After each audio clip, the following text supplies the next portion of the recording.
Depuis la dernière année, on observe une tendance chez nos clients à moderniser leur fonction recrutement, notamment nos clients du secteur financier où la compétition est très féroce pour attirer les meilleurs talents. On voit un changement au niveau de la rencontre de prise de besoin entre un gestionnaire et un recruteur au moment d'une réquisition de poste.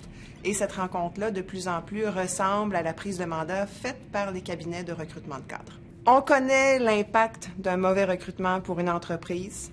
On sait que la plupart du temps, un mauvais recrutement est dû à une mauvaise compréhension des besoins lors de la réquisition de poste. Donc, on peut facilement comprendre que 10 minutes passées au téléphone avec un gestionnaire est loin d'être suffisant pour comprendre tous les aspects d'un recrutement. On implique le gestionnaire au niveau de la définition de la stratégie de recrutement. Premièrement, au niveau de la stratégie d'attraction, on challenge le gestionnaire sur qu'est-ce qui fait la différence de travailler dans son équipe, dans cette entreprise-là, dans ce poste-là, versus un poste similaire dans une autre entreprise. On discute avec lui aussi des défis de son secteur, de ses objectifs stratégiques et surtout de l'impact de notre poste sur l'atteinte de ces objectifs-là. Et on définit les 3 objectifs de performance de la première année du poste à recruter. Donc ensuite, on implique le gestionnaire au niveau de la stratégie de sélection. L'idée, c'est vraiment de mettre l'emphase sur les compétences essentielles, c'est-à-dire quelles sont les compétences qui sont directement liées aux objectifs de performance dans le poste et quels sont les types d'expériences passées ou de réalisations que la personne doit avoir vécues dans un emploi précédent. Enfin, on implique le gestionnaire au niveau de la stratégie de sourcing. Donc, on voit avec lui quelles sont les entreprises sur le marché, parmi les compétiteurs notamment, où on aurait le plus de potentiel de trouver des candidats intéressants pour notre poste. Ensuite de ça, on met à profit le réseau professionnel du gestionnaire. Donc, est-ce que dans son réseau, il y a des gens que nous, comme recruteurs, on pourrait contacter directement comme source pour qu'éventuellement, ils nous donnent des références de candidats? Et enfin, on voit avec lui s'il a un profil LinkedIn qui est bien fait, si on peut faire passer notre opportunité d'emploi sur son réseau. Quand on fait une prise de besoin qui se rapproche plus de la prise de mandat et qu'on est en train d'aborder des sujets qui vont s'éloigner de la liste de tâches, évidemment, le recruteur a une compréhension beaucoup plus globale du poste. Ce poste-là, il peut beaucoup mieux le vendre au candidat.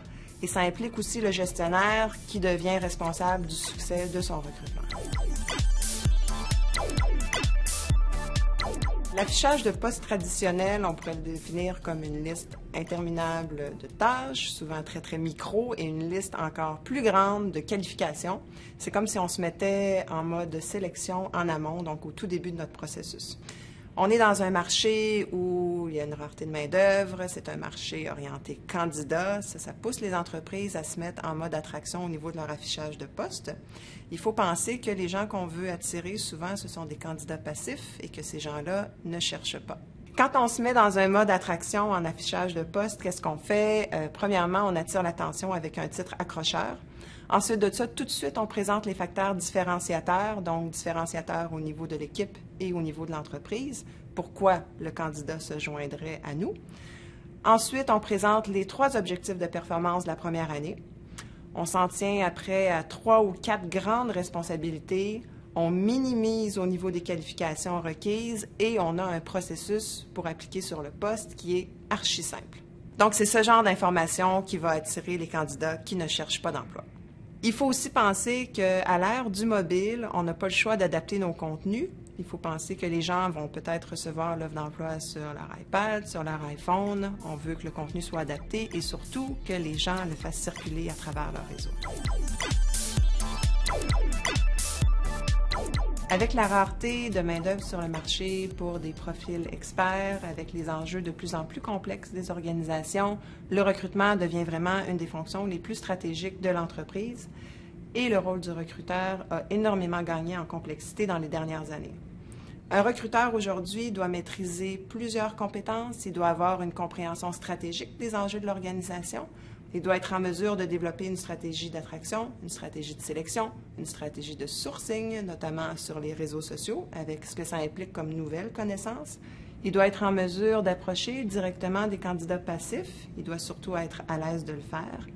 Il doit maîtriser la technique d'entrevue. Il doit maîtriser l'évaluation des compétences. Il doit accompagner le gestionnaire tout au long du processus, mais souvent le coacher.